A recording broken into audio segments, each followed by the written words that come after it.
So, good evening po. Before we start, we'd like to let you know if it would be alright po to record this interview session. Okay, sure. Okay, so to formally begin, good evening po, Mr. and Mrs. Mercado. We'd like to thank you both for being here today. It's truly a pleasure to have you with us. I am Maine Ang, together with my groupmates, Aljan Castro, Micah Ilagan, Margaret Lasola, Jasmine Luxin, Kristen Shane Meninas, and Samantha Reyes. For today, we will be conducting an interview with a goal to discuss the primary issues the couple have faced in specific stages of the relationship and on how you both address them successfully. So, good evening po ulit, Mr. and Mrs. Mercado. Good I am evening. Margaret Lasola, one of the interviewers for today. So, we have prepared questions regarding your marriage life for more than 20 years, experience issues at this stage of your relationship, and how you manage to surpass or resolve these challenges. So, to start off with the basics, can we ask the both of you your name, age, occupation, how many years have you been married, and how many children do you have? Ikaw naman. Ha? Ako na. Okay, good evening. So I am Maria Celeste F. Mercado, the mother of Hans Rafael Mercado. So we've been together for 31 years actually because we were boyfriend and girlfriends for 5 years before we got married. So for 26 years of married life plus 5 years of getting to know each other. So uh, we have been together for 31 years already. So my occupation is I am a public school teacher. Okay. And my husband, Yes, good evening to everyone. I am Dr. Romulo Mercado Jr., a university professor at Bulacan State University. Um, I am 54 years old, and we've been together for within the bound of marriage for 26 years now. Before we start po the interview questions, please let us know what language would you prefer during our discussion. Would it be in English po ba or Filipino? kahit anong, whatever.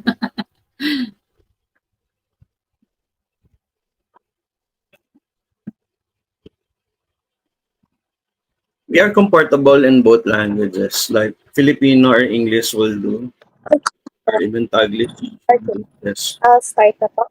So, for the Yes. questions regarding the experiences you've had as a couple, we would like to inform you beforehand that you may answer each of the questions promptly lang po if you would like. So, beginning with the first question, as relationships face both highs and lows, considering you have been married for 26 years, could you please share a specific challenge or problem you faced at a certain period in your relationship and on how you were able to manage it completely? Hmm. Ako siguro for me, yung individual differences siguro ng namin bilang mag-asawa. So we cannot deny the fact naman that we have individual differences, 'di ba? So pati yung aming yung family orientation siguro, the way we were brought up by our parents, yung aming environment and yung customs namin sa family. So siguro minsan nakakaapekto din 'yon sa pamumuhay namin bilang mag-asawa, especially during our first 5 years ng married life namin, no? So, but as the years passed by, syempre, you will learn how to adjust yourself, 'di ba? So hindi naman sasabihin mo ay ganito ako, 'di ba? Sabihin mo ganito ako, mainitin ulo ko or something or ganito ako. So you cannot say that, no? Since you have entered a married life, syempre dapat you also learn how to adjust to your husband or wife, 'di ba? So ganun. So ako yun yung siguro nakita kong problem namin. Syempre, you will not know the the person really kung hindi mo pa siya nakakasama sa bahay. Tama po ba yon? So, siguro yun yung ano, yun yung naging challenge sa amin, no? So, dahil hindi naman kami magkasama before, dahil nga boyfriend, girlfriend lang kami. So, nung nagsama na kami sa isang bubong, siguro nun lang namin na-realize na ganun pala ugali ng isa't isa. So, yun. We are couple naman. We can share the same answer on this item. Primarily, the individual differences of a couple, especially when you're newly wedded couple. These are one of the things that you probably encounter once you get to learn, get to wake up every day, and you realize that, and you witness all these things na hindi mo naman nakikita sa kanya dati, and something to your mind would tell you na parang these are not acceptable. But then since you're married, you learn to accept all the flaws, all the things that you see that might not be acceptable to you. So for our next question po, have there been instances where you've had differing beliefs or values, and how did you reconcile these? Ako for question number 2, wala ko masyadong nakitang differing beliefs kasi kaya ko nagustuhan ang asawa ko kasi we have the same beliefs, no? Nakikita ko yung family values na meron sila, ganun din yung sa amin. So yun yung siguro yung one of the reasons kung bakit ko siya nagustuhan. At naisip ko siguro, sabi ko talagang siya na yung the one for me. So yun.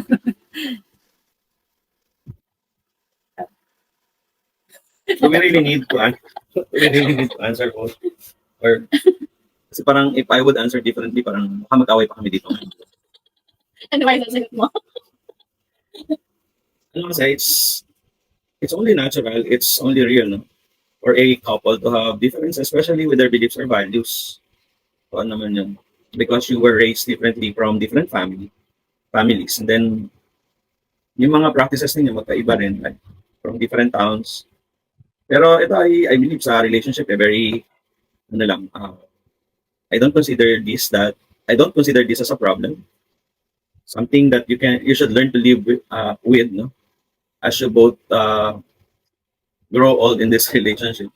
Kasi parang, yun nga, sinasabi ko na nga yun. When you love a person, you learn to accept everything about the person. So yun siguro yung something na will survive your relationship or marriage.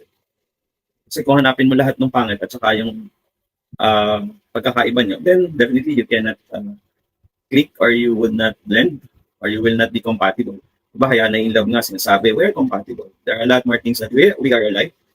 Well, of course, there are a lot more things that we are not alike. But then, because you love each other, you keep on pushing to make this relationship work.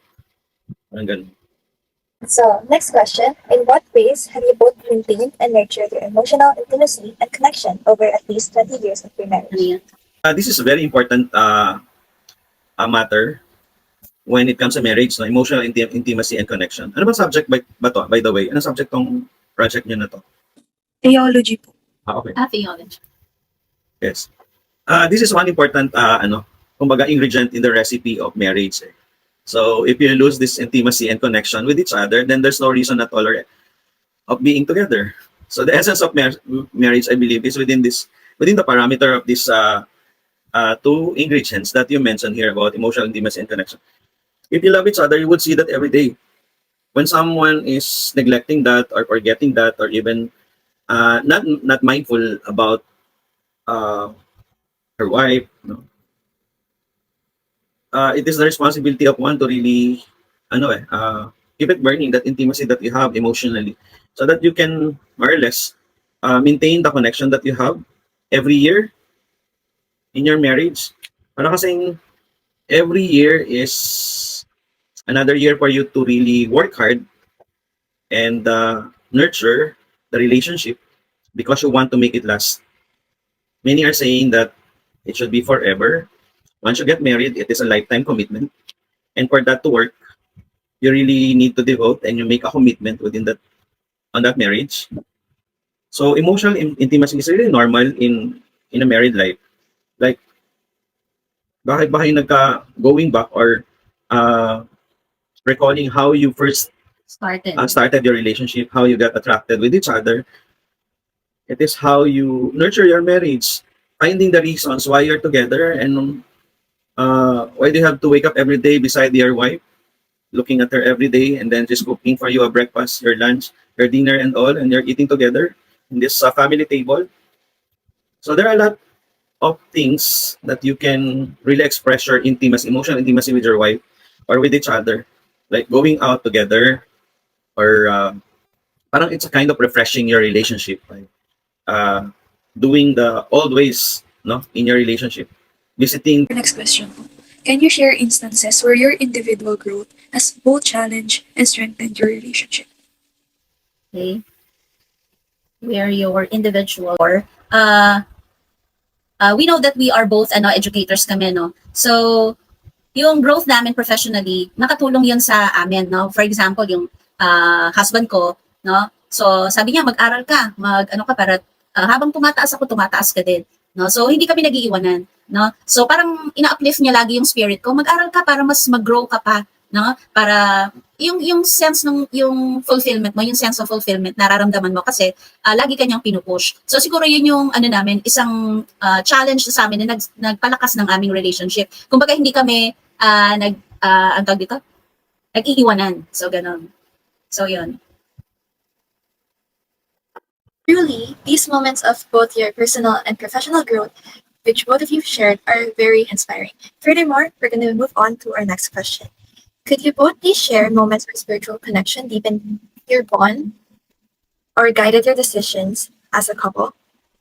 So sa amin napaka-importante niyan, no, yung spiritual connection. Siguro yan lang siguro yung part na talagang mag-hold sa inyo as a family, no? Siguro pag tinanggal mo na ang Diyos or yung faith mo, no, parang madidisbond kayo na as family eh. So importante na at the center of your marriage na doon si Lord sa gitna, no? Kasi pag wala, definitely mag-collapse ang family.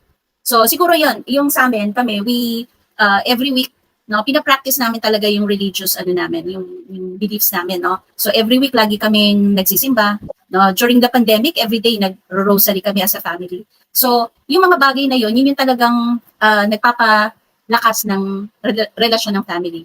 So yun. So for our last question po, what advice would you give to the younger couples based on your experiences and wisdom gained from your long-term relationship? Ano yan? Ano kasi, mga couples nowadays, especially during this 21st century, no, parang they have the gap between how we practiced before and how it is practiced now is entirely different. So I'm not quite sure if the advice we would give would still work for them.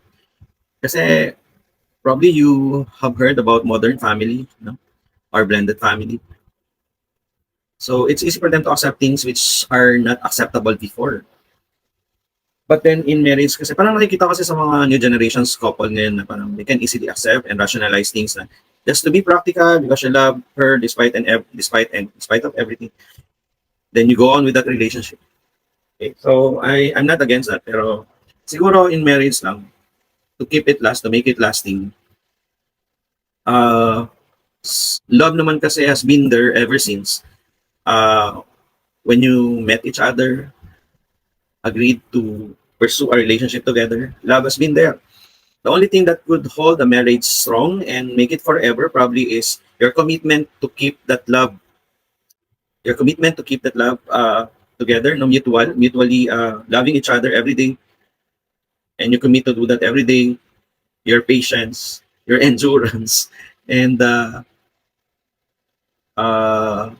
faithfulness to each other, probably. And all these virtues, I believe, are few, but then these are really important to keep this marriage last, no? Kasi kung hindi mo naman talaga ma-recognize na you really need to keep this marriage, because ayun pala, something I forgot is maturity in a relationship. So both of you should be matured when you enter in a relationship. Kaya nga yung mga bata na mga nag-aasawa met mo yan, nakikita mo nag-aaway, mga simple things, may nag-aawayan, then maya-maya nag-ihiwalay na, maya-maya nagkakabalikan na, may kasunod na uli yung panganay, and then hanggang dumami sila ng dumami. So yun yung nakikita lang nila ng purpose ng kanilang relationship. Hanggang sa tumanda na sila ng ganun, nila na-recognize yung role ng isa't isa sa marriage, no?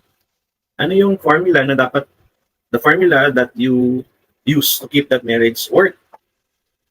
Kailangan every day you keep on loving your wife despite and in spite of everything na nakikita mo na naghihilig siya, kaya ay pangit siyang matulog or pagising niya, ang pangit niya, may mutasan. So you love everything about your wife. Kasi you love her. Di ba? Maski na anong itsura niya eh. Kaya ako I'm a strong believer and advocate na yung mga babaeng na hindi nagme-makeup, yung talagang magaganda. Kasi pagka naka-makeup, di mo nakikita yung totoong itsura niya. That's why pagising yan, yun talaga itsura nung misis mo. Diba? Eh pag nagde-date kayo is just making, she's showing you only the best of her. She's really making an effort to make herself beautiful in your eyes. Eh. Pero pag nakasama mo na yun, makita mo na yun talagang itsura niya, talagang ugali niya, eh magugulat ka, bakit ka rin yung pinakasalan ko, parang hindi siya ganyan ng dalaga. But you should learn to recognize na since pinakasalan mo na siya, you should also acknowledge na habang buhay kayo magsasama. And for that to work, you have to make a plan of action or course of plan para magkaroon ng mga adjustments. Yan naman kasi yan eh. You adjust every day, every month, and every year doon sa moods ng isa't isa. Doon sa nakikita mong mali. Doon sa nakikita mo ng mga practices na hindi kayo magkakamukha. Diba? Sa mga habits na, you make adjustments, you be flexible. Minsan may mga bagay na hindi mo ma-contain, na hindi mo ma-tolerate, pero you have to live with that. Sometimes it's better to be quiet, to say nothing at all. Tama yung kanta na yan eh. Di ba? It's better to say nothing at all. Kasi habang nagsasalita ka at galit ka, may nasasabi kang hindi maganda. That's all po for our questions. Thank you po, Mr. and Mrs. Mercado, again for sharing your journey and insights with us today. Your love, resilience, and commitment to each other over the past 26 years is truly amazing and inspiring. It's been an absolute pleasure po getting to interview and know more about the marriage life of couples who have been together for more than 20 years. We wish you continued happiness, love, and many more beautiful memories in the years to come. Thank you so much po. Thank you. Thank you. I hope you learned something from us. From the experiences that have been shared by Mr. and Mrs. Mercado, a couple that has been married for 26 years, their incredible journey filled with love, challenges, and triumphs were shared briefly. They tackled about how the longevity of their marriage weren't just all about success. They also struggled with a lot of changes that challenged their bond with one another. Despite this, they accepted and pushed themselves to fight through this and make up for one another. As both educators, they both had a lot of dreams to excel in the said field. They were very supportive with one another through pushing the other to be better, such as going to graduate school to earn their master's and doctorate degrees. Lastly, having God as the center of their family actually helped them strengthen their relationship. Going to Mass every week was one of their ways in letting God come closer to their life. From this, we were able to reflect and gain insights on how having a long-term marriage works. Patience and love with one another is the key on making it work. Listening to their answers, for me, it strengthened the idea of authentic love and commitment being the foundations of a long-lasting marriage and relationship. That in all the years they are together, they really want to spend every day and every special moment with each other and their family. And that even the smallest of things matter and how important it is to love the whole being of your partner to have a fruitful relationship. 6 years of marriage allows you to see the importance of adjustment, acceptance, and commitment. At this stage of their relationship, they've learned how to cherish each other's flaws and differences, nurture their emotional intimacy by celebrating successes, and supporting each other by uplifting themselves and never leaving one behind, as they are there for each other, for better or for worse. Their enduring love is grounded in mutual commitment, a sense of fulfillment, and having God at the center of their relationship. I discovered that strong marriages with God at the center have their foundation in timeless spiritual values that preserve fidelity, love, and togetherness. In this kind of marriage, the couple is pursuing a common goal of spiritual fulfillment and a closer relationship with God rather than just being two people. What I learned from this lesson is that marriage is a journey of self-discovery mirrored in the eyes of a beloved partner, where every trial becomes a lesson and every trial becomes a shared victory. In the embrace of marriage, we find not only a lifelong companion but also a reflection of our deepest selves, guiding us towards growth, empathy, and boundless love. I was inspired by their 26 years of marriage marked by their unwavering love, mutual respect, and a deep sense of contentment. The support for each other through life's ups and downs is clearly shown in their bond during the interview. They are a good role model, and they have a dedication to open communication, commitment to personal growth, and ability to face challenges together is a testament to the power of mutual understanding and the importance of nurturing a shared life vision to create a healthy family.